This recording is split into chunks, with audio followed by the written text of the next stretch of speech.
ഇന്നത്തെ റെസിപ്പി വന്നിട്ട് മണ്ടപ്പുട്ട് ഉണ്ടാക്കുന്നതാണ്. അതിനായിട്ട് ഇത് ഇത്രയും ഇൻഗ്രീഡിയൻസ് വേണം. ഇത് ഒരളവിൽ ഞാൻ എടുത്ത് വെച്ചിരിക്കുന്നതാണ്. ഇനി ഇതെങ്ങനെ ഇത് ചെയ്യുന്നത് നോക്കാം. ആദ്യം തന്നെ നമുക്ക് ഒരു പാൻ അടുപ്പത്ത് വെച്ച് കൊടുത്ത് അതിലേക്ക് നമുക്ക് പയറൊന്ന് മൂപ്പിച്ചെടുക്കണം. അതായത് നമുക്കൊന്ന് ചൂടാക്കി എടുക്കണം. അപ്പം നമ്മൾ ഈ ഇട്ട് കൊടുക്കുന്നതിൻ്റെ അതേ കളറ് മാറി നമുക്ക് നല്ല വറുത്ത രീതിയിൽ കിട്ടുമ്പോൾ ഒരു നല്ലൊരു സ്മെല്ലും അതുപോലെ തന്നെ അതിൻ്റെ നിറം നല്ല മാറ്റവും കാണും. ഒരു ബ്രൗൺ കളറിൽ നമുക്ക് കിട്ടും. ആ സമയത്ത് നമുക്ക് ഫ്ലെയിം ഒന്ന് ഓഫ് ചെയ്ത് കൊടുക്കാം. അപ്പോൾ ഇതാണ് അതിൻ്റെ പരുവെന്ന് പറയുന്നത്. ഇനി ഇത് ചൂടാറിയിട്ട് നമുക്ക് മിക്സിയുടെ ജാറിലിട്ടൊന്ന് തരിയായിട്ടൊന്ന് പൊടിച്ചെടുക്കണം.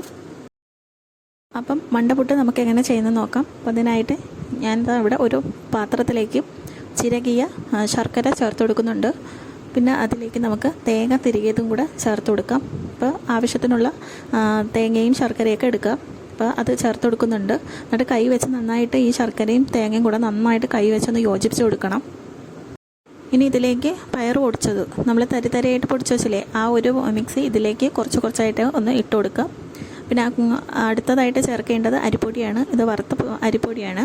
അല്ലെങ്കിൽ നിങ്ങൾക്ക് പച്ചരി കുതിർത്തിട്ട് ഒന്ന് മിക്സിയുടെ ജാറിലിട്ടൊന്ന് പൊടിച്ചെടുത്താലും മതിയാകും. അപ്പോൾ ഇനി അതിലേക്ക് നമുക്ക് ഇച്ചിരി നെയ്യ് ചേർത്ത് കൊടുക്കാം. ഇനി അതിലേക്ക് ഏലക്ക പൊടിച്ചതാണ് ചേർക്കുന്നത്. ഞാൻ ഇവിടെ പഞ്ചസാരയും ഏലക്കയും കൂടെ മിക്സ് ചെയ്ത് മിക്സിയുടെ ജാറിലിട്ടൊന്ന് പൊടിച്ചതാണ് ഇവിടെ ചേർത്ത് കൊടുക്കുന്നത്. നിങ്ങൾക്ക് വേണമെങ്കിൽ സാധാരണ ഏലക്ക മാത്രം പൊടിച്ചൊന്ന് ചേർത്ത് കൊടുത്താലും മതിയാകും. അല്ലെങ്കിൽ ഏലക്കയുടെ കുരു ഒന്ന് നുള്ളി ഇട്ട് കൊടുത്താലും മതിയാകും. ഇനി ഇച്ചിരി വെള്ളം നനച്ചു കൊടുക്കാം. എന്നിട്ട് നന്നായിട്ടൊന്ന് മിക്സ് ചെയ്ത് എല്ലാം നന്നായിട്ട് കൈവച്ച് ഒന്ന് യോജിപ്പിച്ച് കൊടുക്കാം.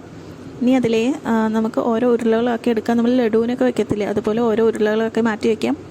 ഇനി ഞാൻ ഒരു പാൻ അടുപ്പത്ത് വെച്ച് അതിലിച്ചിരി വെള്ളം ചൂടാക്കാൻ വെച്ചിട്ടുണ്ടായിരുന്നു. അതിലൊരു തട്ട് വെച്ച് കൊടുക്കുക. എന്നിട്ട് നമ്മൾ അതിൽ ഈ ചൂട് വെള്ളം ആവി കയറി വരുമ്പോഴത്തേക്ക് നമ്മൾ ഈ ഉരുട്ടി വെച്ചിരിക്കുന്ന നമ്മുടെ ഈ മണ്ടപ്പുട്ടില്ലേ, ഇത് നമുക്ക് അതിലേക്ക് വെച്ച് ആവി കയറ്റിയൊന്ന് വേവിക്കാം. ഒരു 5-10 മിനിറ്റ് വെയിറ്റ് ചെയ്യുമ്പോഴത്തേക്കും നമുക്കത് വെന്ത് കിട്ടും. അപ്പം നമുക്ക് ആറ്റുകാലിൽ സ്പെഷ്യലായിട്ടുള്ള മണ്ടപ്പുട്ട് ഇവിടെ തയ്യാറായിട്ടുണ്ട്. അപ്പോൾ എല്ലാവരും